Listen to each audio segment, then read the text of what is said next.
Salve, amigos do canal Legado da Fiel! Hoje eu vou falar de um personagem, um pouquinho mais da nossa história, vou viajar mais um pouco no tempo, vou tentar fazer vocês fecharem os olhos para sentir a atmosfera desse grande personagem que passou pela nossa história.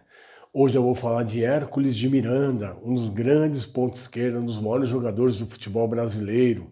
Jogou sim com a camisa corintiana, mas não é o Hércules da mitologia grega, tá? Não é o gigante Hércules, não é o fortíssimo Hércules, e nem é o Hércules Brito Ruas, que também foi nosso zagueiro, campeão mundial em 1970 no México, que jogou para nós em 1974. Não é esse.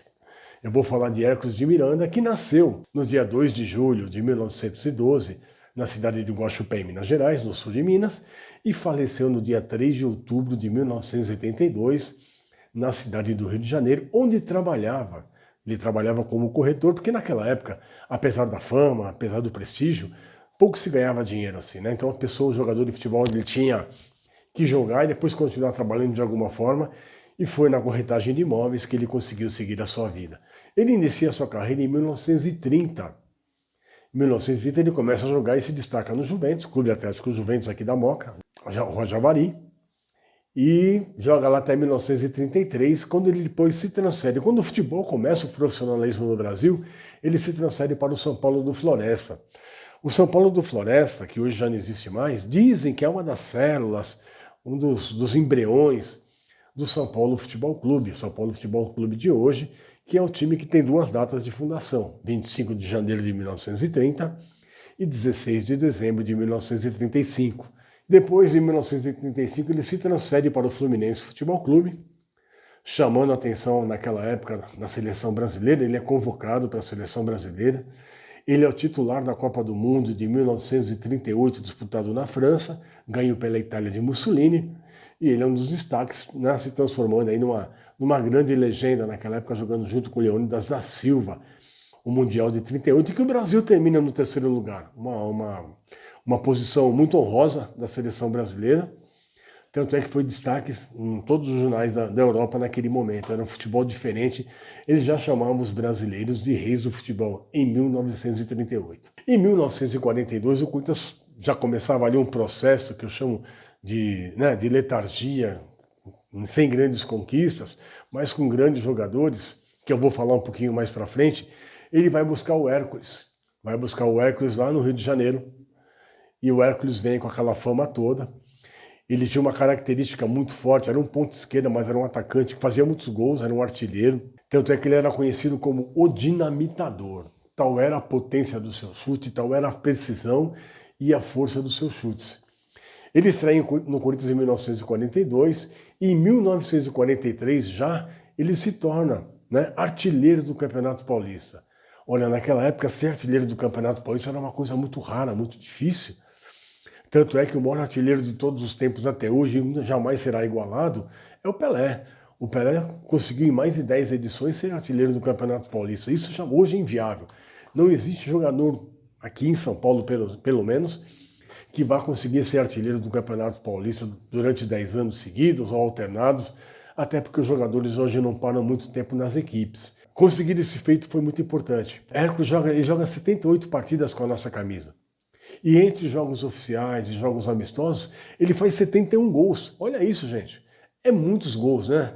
78 jogos, 71 gols, 65 em campeonatos paulistas, 10 em clássicos, ganhar a Copa São Paulo de 1942, ganhou a Copa São Paulo de 1943, que eram títulos que eram possíveis o Corinthians ganhar naquele momento. Estava difícil, né? Ele ficou de 41 a 51 sem ganhar o Campeonato Paulista. Então ele ganha esse bicampeonato 42, 43 da Copa São Paulo, que depois, mais tarde, ele já não estava mais no Corinthians, ele encerra sua carreira em 1945 no futebol e no Corinthians. Depois o Corinthians voltaria a ganhar novamente esse torneio em 48, 49 e 52, quando ele ganha definitivamente de posse essa taça que era transitória, a Taça Cidade de São Paulo, que quem quiser conhecer, vai lá no Parque São Jorge, vai lá no acervo, vai no memorial, você verá essa taça e a história dessa taça aí, tá bom, gente? O Corinthians ficou de 41 a 51 e ali começava um período muito complicado para o Corinthians. Em 41 o Corinthians tinha sofrido muito com o golpe de Getúlio Vargas, quando ele instituiu uma lei aqui no Brasil em que presidentes estrangeiros não poderiam mais presidir clubes ou associações. Então, o Corinthians tinha naquela época um presidente espanhol. Mas por que o espanhol, né? O espanhol não participou da Segunda Grande Guerra Mundial. Ele não participou. Os três países do eixo eram a Alemanha, a Itália e também o Japão.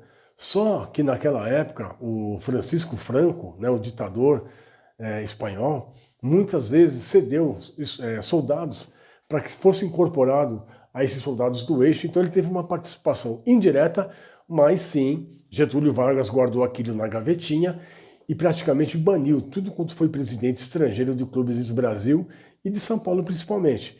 Então nós perdemos o nosso treinador, ficamos durante algum tempo, 6 meses aproximadamente, com uma intervenção militar dentro do Parque São Jorge. O conselho ele foi destituído, o presidente foi mandado embora. Então o Corinthians ficou na mão dos militares durante um período grande aí, mas mesmo assim conseguiu ser campeão paulista. Depois veio as vacas magras de 41 a 51. Mas mesmo assim, ele conseguiu jogar com grandes jogadores. O Corinthians naquela época tinha jogadores, por exemplo, como Dino, como Ciro, como Domingos da Guia, como Brandão, como Servilho, como Agostinho, como Sebastião, Bugliomini.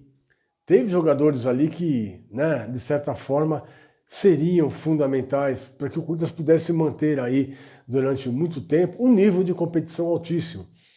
Já que naquele momento era mais difícil, porque existia aí, no caso, a ascensão do São Paulo Futebol Clube, também a ascensão do próprio Palestra Itália, que depois de 42 se transformaria em Sociedade Esportiva Palmeiras, a evolução da Portuguesa de Esportes, que passava também a ser um grande time, a chegada do Santos, que ganharia em 35 o seu primeiro campeonato paulista, depois da sua fundação em 1912, quer dizer, demorou 23 anos para ganhar seu primeiro título, mas depois disso tornou-se um time vencedor de fato. Ele foi muito importante, sim. Eu acho que pouca gente conhece, né? Pouca gente comenta sobre esse jogador espetacular, mas ele faz parte desses grandes artilheiros da nossa história, de grandes jogadores que tinham a possibilidade de mudar aquele cenário naquele momento. Foi assim que ele passou pelo Parque São Jorge, foi assim que ele deixou o seu nome gravado lá na história como um dos grandes pontos esquerda, um dos grandes atacantes que nós tivemos nas nossas fileiras. Então, apesar do período, né, do período longo, ser uma conquista importante, mesmo assim, Hércules de Miranda tornou-se um dos grandes atacantes do ataque corintiano, dos grandes ataques que o Corinthians teve na sua história, né? Ele também fez parte, apesar de não na conquista do Campeonato Paulista ficar ausente por 10 anos, ele foi destaque, foi importante, fez gols importantes, gols decisivos, com o seu potente chute, né, de perna esquerda que ele tinha, nosso querido Hércules de Miranda. Então, gente, é isso que eu queria falar, fazer uma homenagem a este jogador, como eu disse, pouco conhecido. E já novamente fazer um convite para vocês, se não conhece o canal Legado da Fiel, dê um pulinho lá, se inscreva no nosso canal, ative o sininho, compartilhe com seus amigos, tá bom? Que é muito importante que as pessoas saibam um pouquinho mais de que é, né, a essência desse Corinthians, quais jogadores que passaram por lá e a importância que eles tiveram com a nossa camisa. Então é isso, um abraço a todos e como eu sempre digo no final dos episódios, eternamente vai Corinthians. Um abraço, fique com Deus.